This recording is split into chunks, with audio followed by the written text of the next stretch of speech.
Ini minta lagi banyak.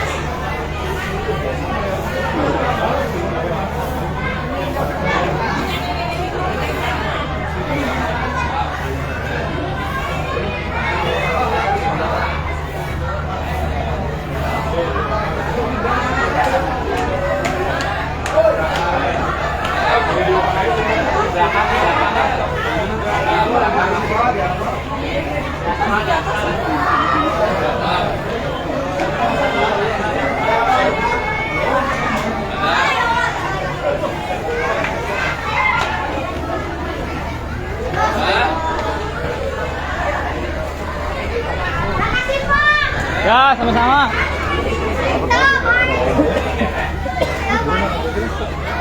Jang, eta menang nanoy Jang. Menang nanoy eta. Loba gitu euy.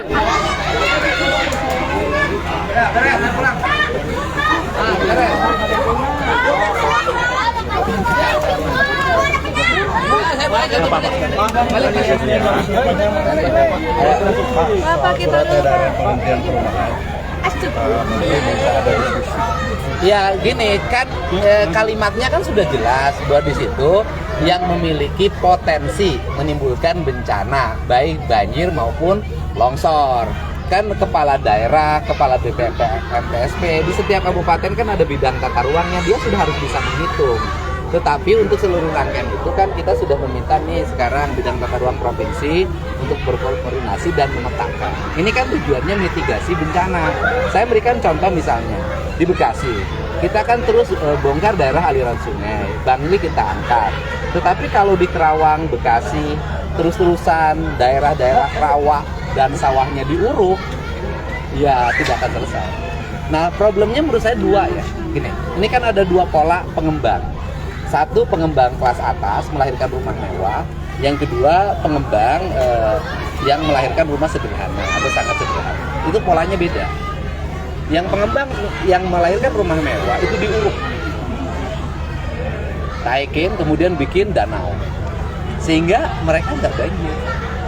Nah pengembang yang RSS itu kalau sawah langsung di petaknya itu langsung digali loh. Langsung digali, kemudian dibangun.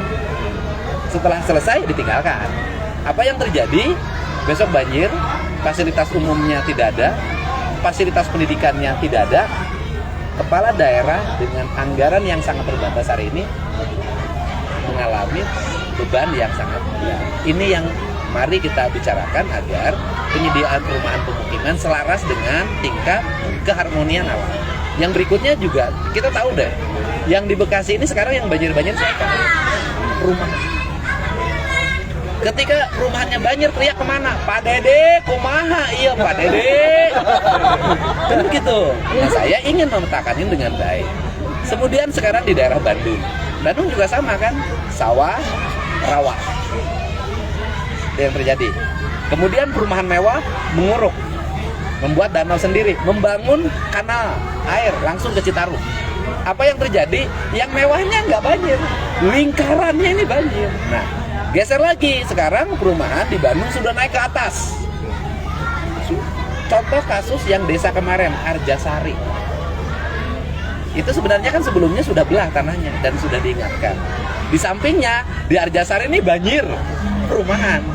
Nah, ini kan tata ruang dulu salah membuatnya. Karena salah membuatnya, maka tata ruangnya dievaluasi. Hari ini pleno tata ruang. Tahun depan kabupaten kota akan merubah tata ruang. Besok kita ketemu Menteri ATR BPM untuk melakukan perubahan tata ruang. Tetapi kalau menunggu atu perdanya dibuat, perlu waktu lama. Setahun minimal. Tetapi banjir kan tidak melihat waktunya kapan. Mohon maaf ya, banjir tidak ada dulu karena tata ruangnya belum disahkan. Kan nggak begitu. Maka saya melakukan langkah. Udah, stop dulu. Kita mikir dulu deh, jeda sebentar. Kemudian kita rumuskan dan kita petakan. Gitu. Saya ingin dua-duanya tercapai. Masyarakat punya rumah, kemudian lingkungan memiliki harmoni. Dan yang terakhir adalah harus segera dipikirkan rumahnya vertikal. Gak ada pilihan. Semua ya, bukan hanya Bandung. Bogor harus memikirkan rumah vertikal. Kota Bekasi harus memikirkan rumah vertikal. Karawang harus memikirkan rumah vertikal. Purwakarta, Subang, semua daerah yang area tanahnya sudah habis harus memiliki rumah vertikal. Kalau enggak, habis Pak.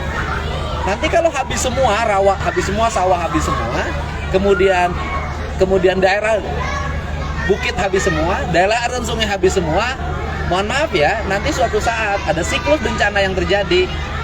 Bukan segini Pak, nanti segini Pak. Nah ini kan cara kita menyelesaikan. Pak, untuk strategi penekan kemiskinan di strategi pengentasan kemiskinan di 2026 Pak, ini kan masih ada 3,6 juta warga miskin Jawa Barat di kota BPS. Ya strategi pengatasan kemiskinan satu, ketersediaan lapangan kerja. Kan industri minyak sayangnya Indramayu nih. Industrinya kan sekarang sudah bergerak ke Indramayu tuh. Sudah bergerak di Subang, sudah bergerak ke Majalengka. Nanti juga akan ada siklus ekonomi yang terjadi dengan industrialisasi itu, dengan penyiapan masyarakat untuk mereka bekerja. Pendidikannya harus baik, sekolahnya makanya didorong dengan cepat. Yang kedua di selatan.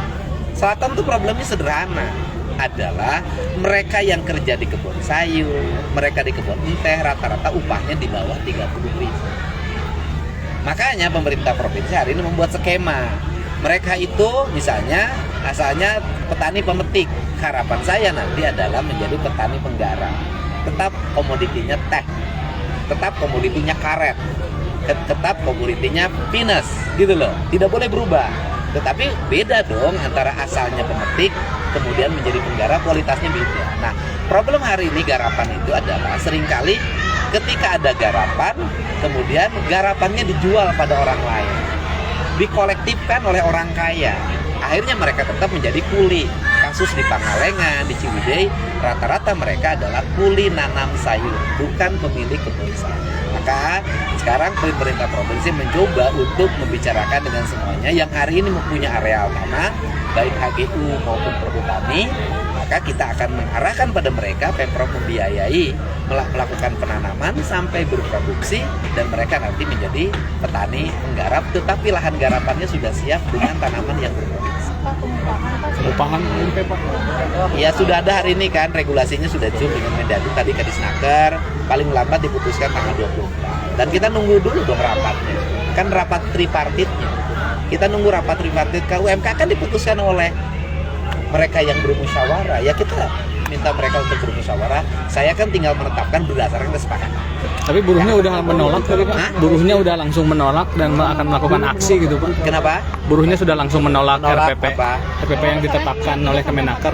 Yang keputusan yang dari pusat itu. Ya. Ya kita lihat, kita bicarakan. Ya. Rencana Pemkot mau bongkar teras jam 11 Di mana? rencana Pemkot Bandung bakal bongkar teras jam 11. Apa? Teras dibongkar. Oh iya. Kan saya sudah dari dulu meminta Pak Wali. Saya kan langganan lewat situ tiap hari.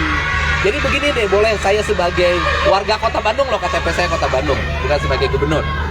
Kan Cihampelas itu sudah ekonomi itu sudah mapan. Ada hotel, ada seafood,